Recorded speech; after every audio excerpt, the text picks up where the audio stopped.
اعوذ باللہ من الشیطان الرجیم بسم اللہ الرحمن الرحیم سورہ الواقعہ بسم اللہ الرحمن الرحیم شروع کرتا ہوں اللہ کے نام سے جو نہایت مہربان بڑے رحم والے ہیں۔ جب قیامت واقع ہوگی جس کے واقع ہونے میں کوئی خلاف نہیں۔ دیکھو واقع کا دن کیا ہے؟ قیامت کا دن ہے، اس میں کوئی شک نہیں، وہ خلاف نہیں، ضرور ہو کر رہے گا، یعنی قیامت آئے گی۔ جب قیامت واقع ہوگی، واقع مطلب ضرور ہوگا، جس کے واقع ہونے میں یعنی ضرور قیامت واقع ہونے میں کوئی خلاف نہیں ہے، تو وہ بعض کو پست کر دے گی اور بعض کو بلند کر دے گی۔ قیامت کیا ہے؟ دو طریقے سے ہو جائے گی، ایک تو جہنمی ہو جائیں گے وہ تو پست کر دے گی، وہ جنتی ہو جائیں گے جو بلند کر دے گی۔ جو آگے اور بھی تیسرے ایک لائن آ جاتی ہے، یہ دو قسم کی ودی میں بولتے ہیں، یہ کون سا؟ دہینے ہاتھ والے اور بائیں ہاتھ والے۔ آگے ہم دیکھیں گے قرآن میں جو متقی لوگ ہیں، پرہیزگار ہے، پیغمبرہ ہے، وہ تین قسم کے ہو جائیں گے، تین مالین میں وہ مقربین لوگ ہیں، ٹھیک ہے۔ جبکہ زمین کو سخت زلزلہ آئے گی، جیسے قرآن میں 30واں پارے میں لکھا ہوا ہے اذا زلزلت الارض زلزالہا، کہ ہم معنی وہاں پڑھنے سے معلوم پڑ جائے گا۔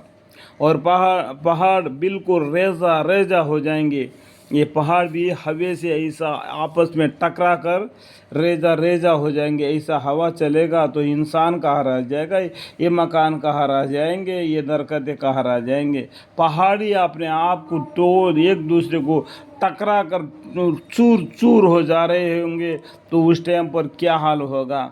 پھر وہ پرگدہ ہو گوار ہو جائیں گے۔ دیکھو گوار، جیسے کہ گرمی کے موسم میں کوئی ایک آٹو بھی جاتا ہے تو سڑک کے بازو میں سے دھلارا کیسا اڑ جاتا ہے، اس طریقے سے پہاڑ بھی کیا ایک دھلارے کے جیسا بن جائیں گے، آپس میں ٹکرا کر اتنا ہوا چلے گی تو ہم آپ کس پیڑ کے مولی ہے، کس درخت کے، کس جنگل کے مولی ہے، ہم کہاں رہیں گے؟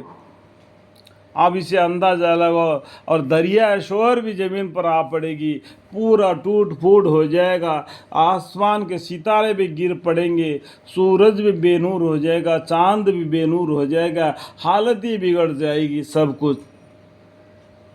تو اس ٹائم پر کیا گیا؟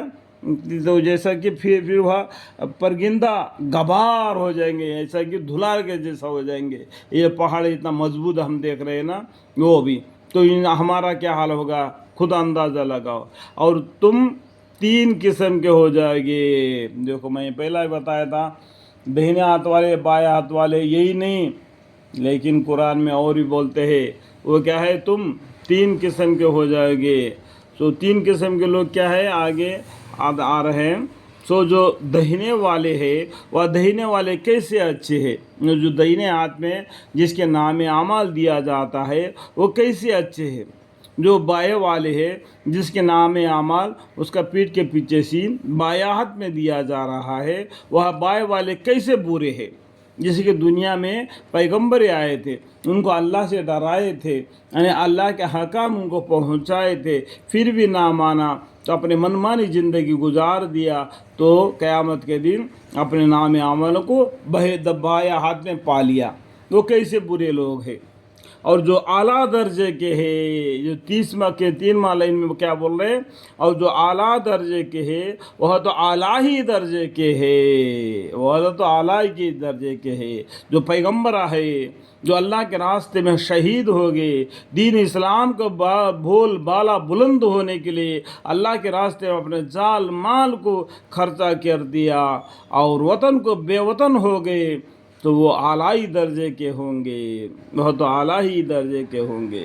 اور وہ خدا تعالیٰ کے ساتھ خاص قرب رکھنے والے ہیں، اللہ کے ساتھ خاص قرب یعنی رحمت ان کے پر برسے گی، جو اللہ کے راستے میں اس دین اسلام کو ہمیشہ قائم رہنے کے لیے اپنے گردن تک کٹوانے کے لیے تیار ہو گئے تھے، وہ تو خدا تعالیٰ کی رحمت میں قرب رحمت کہنے قرب رہنے والے ہیں، اور یہ مقرب لوگ آرام کے باغوں میں ہوں گے۔ دیکھو مقرب لوگ، یہ تین میں قسم کے لوگ ہیں۔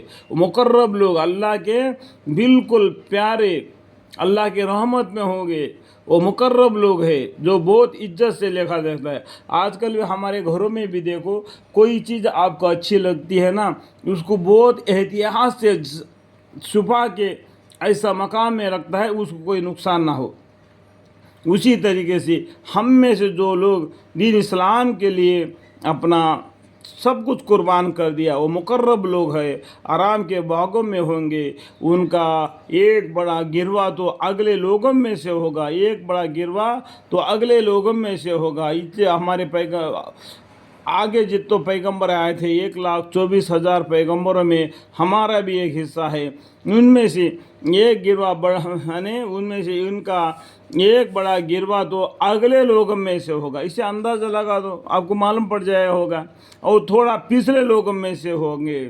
یہاں پر 5 لکھا ہوا ہے، یہاں پر 5 کا دبی ہوئی معنی ہے، یہ بازو میں لکھا ہوتا ہے، تو آپ کو پڑھنے سے معلوم پڑ جائے گا، ٹھیک ہے۔ وہ لوگ سونے کے تاروں سے بنے ہوئے تختوں پر تکیہ لگائے آمنے سامنے بیٹھے ہوں گے۔ سونے کے تختوں پر جو سونا ہے نا، اس سے بنا ہوا صوفے، کرسیاں، کھاٹے، جھولے، جو آرام کے، جو اللہ تعالیٰ نے جس طریقے سے جنت میں ان کو بنا کے رکھا ہوا ہے، وہ لوگ سونے کے تاروں سے بنے ہوئے تختوں پر تکیہ لگائے آمنے سامنے بیٹھے ہوں گے، جو جنتی آدمی۔